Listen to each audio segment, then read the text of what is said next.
All right, boy, am I excited for this. A lot of news when it comes down to the National Association of Realtors, lawsuits, buyer broker agreements. How in the heck are we going to get paid? So we're really lucky to have in studio my designated broker from West USA Realty, Duane Fouts.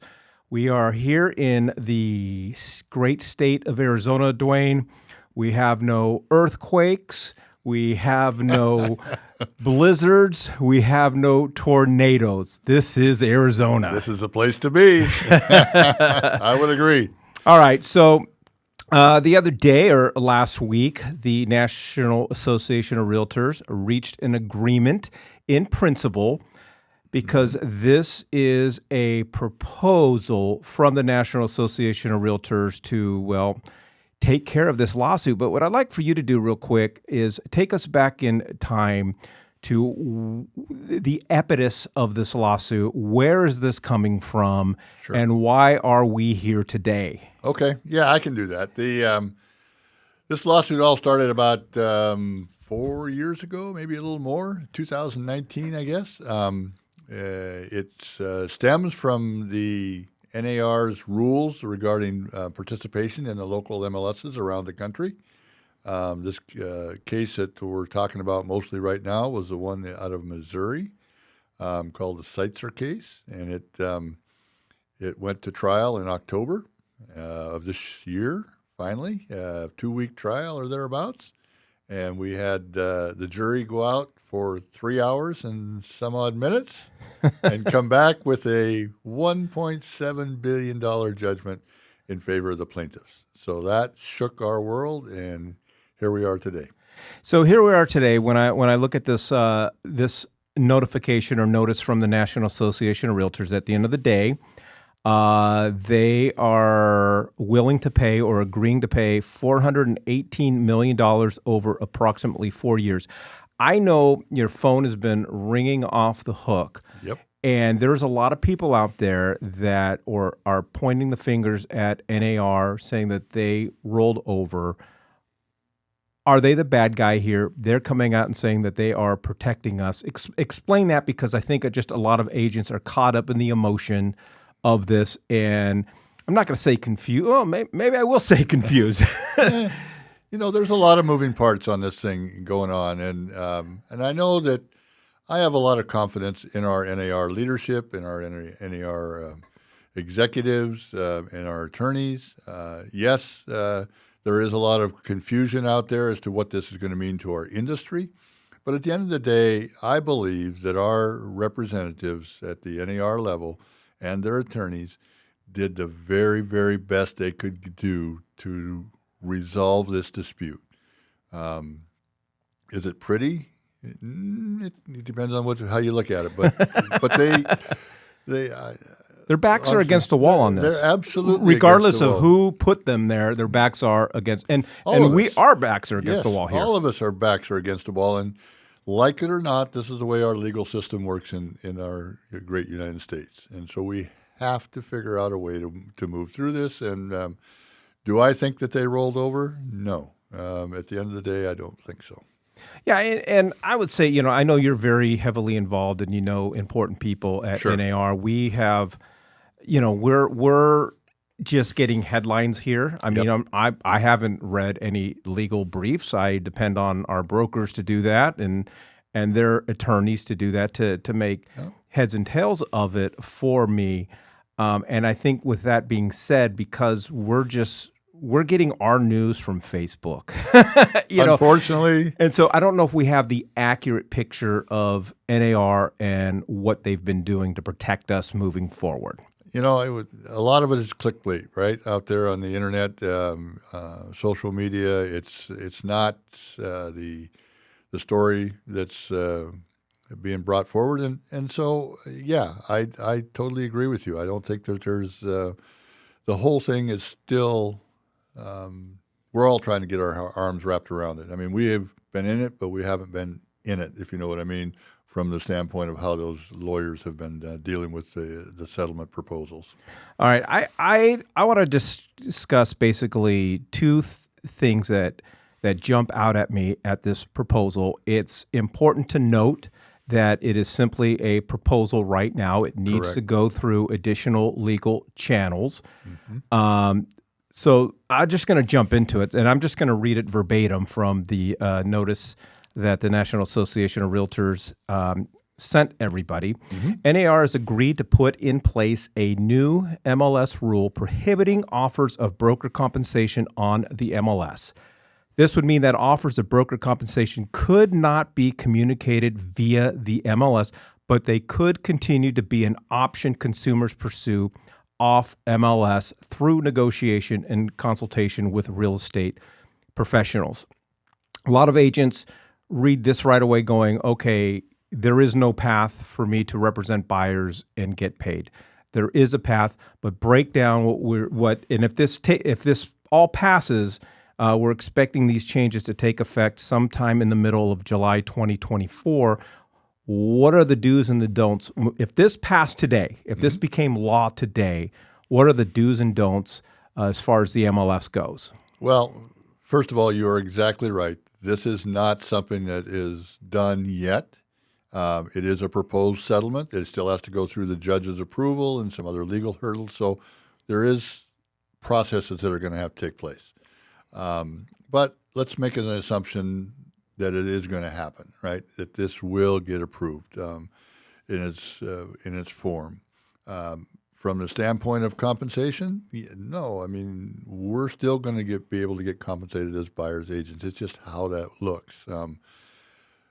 There's still a lot of moving pieces. I'm not 100% sure what that looks like, but I envision the idea that agents are going to be now having communication about compensation.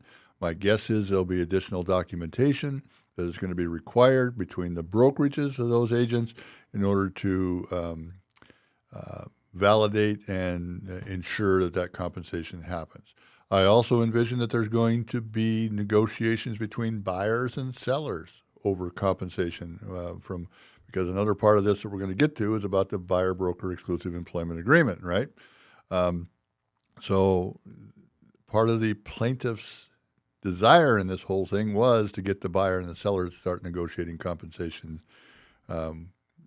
in their agreements. And so I see that coming as a way too. So in essence, moving forward, if this thing passes as is, there will, as a buyer's agent, no place on the MLS listing that would indicate to me that there is buyer-broker compensation on the table, nor how much that buyer-broker compensation is. And as a listing agent, there is no way through the MLS to advertise and let a buyer's agent know, yes, my seller is willing to pay a buyer-broker commission. As this stands right now, that would be true with a caveat. There is a provision in here that would allow a seller to offer concessions to the buyer. They cannot dictate how those concessions are used, but they can offer concessions that are negotiable on the purchase contract and their offering. Would that potentially be something that we could indicate in the listing? On the MLS? Yes. Yes. Okay. That's where it's kind of headed.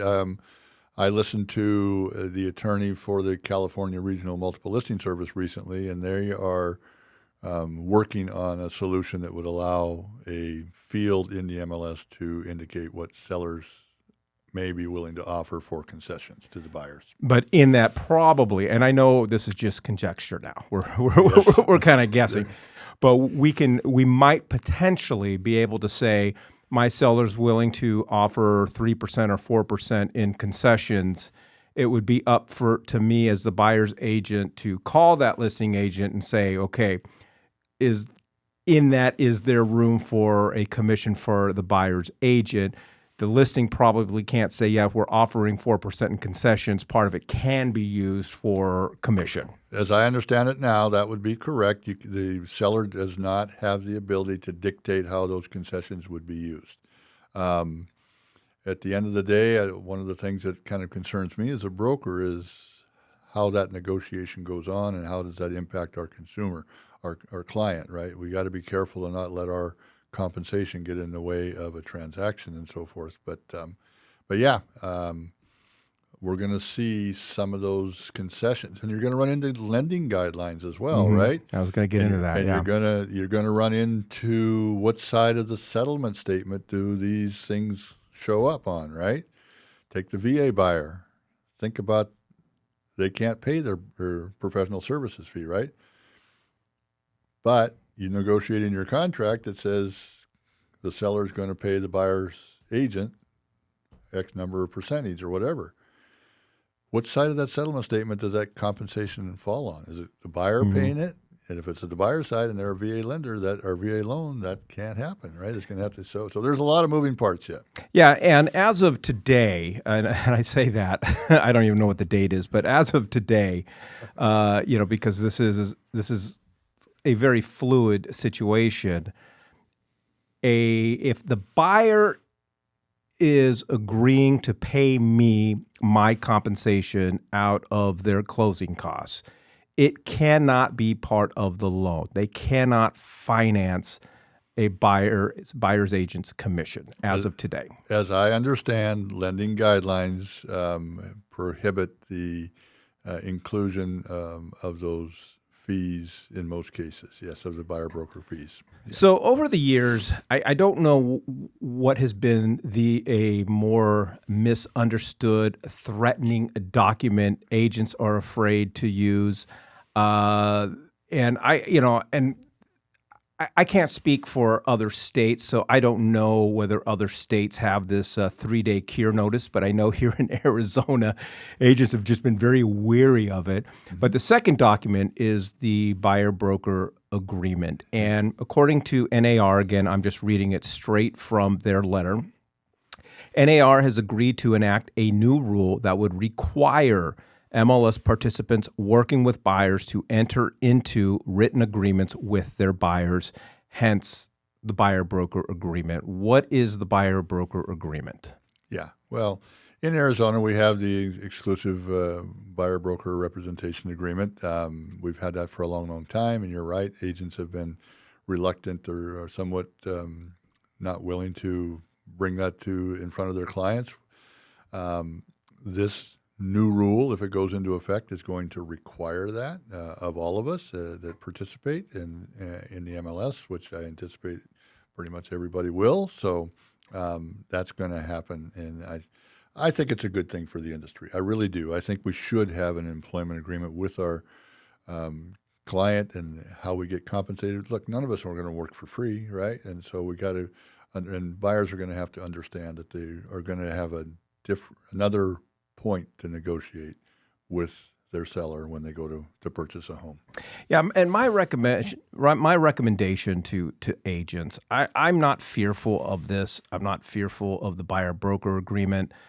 There's a lot of fear-mongering going on Correct. social media. 600,000 real estate agents are going to be out of business. But my advice to agents, if you don't become competent and confident in negotiating the buyer-broker agreement, there's a good chance you might be out of business unless you're just getting listings dropping out of the sky for you. Yeah, well, I don't know of anybody that's doing that. So, but you're right. I mean, that's just part of the change that we're all going to have to adapt to. And no longer are we going to have the ability to rely on the MLS for buyer broker compensation. So, all right, and as I mentioned at the beginning, you are my designated broker. So you've got a gist of how Ryan and I operate. I do. And how we think. And we have a saying on our team, you either pivot or you perish.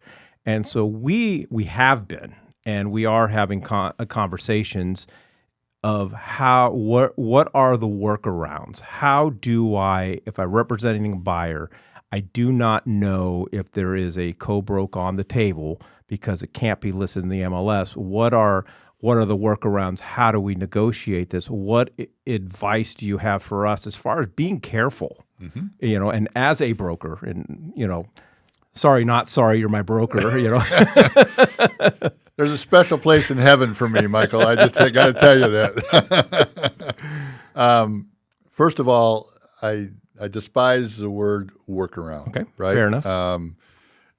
We're in this position as an industry because of some of the practices that we've had for many, many years. And so I think we have to acknowledge the fact that the legal system, at least, doesn't approve of the way we've been compensated as buyers agents and brokers in the past. So that being said, we're not really looking for workarounds. We're working to how to adapt and how do we, Right. how do we change our business practices to comply with what the courts are wanting us to do. So what do I recommend?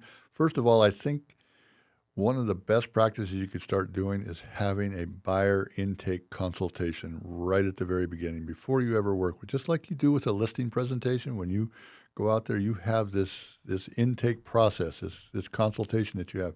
And I think you're going to start seeing that that's going to be very necessary with buyers. And sometimes that's going to happen when they call you off your sign, and they want to come see a listing, and you say, well, we got to have this consultation first. And I know that maybe doesn't sit well, but that's part of some of the changes that we're going to have.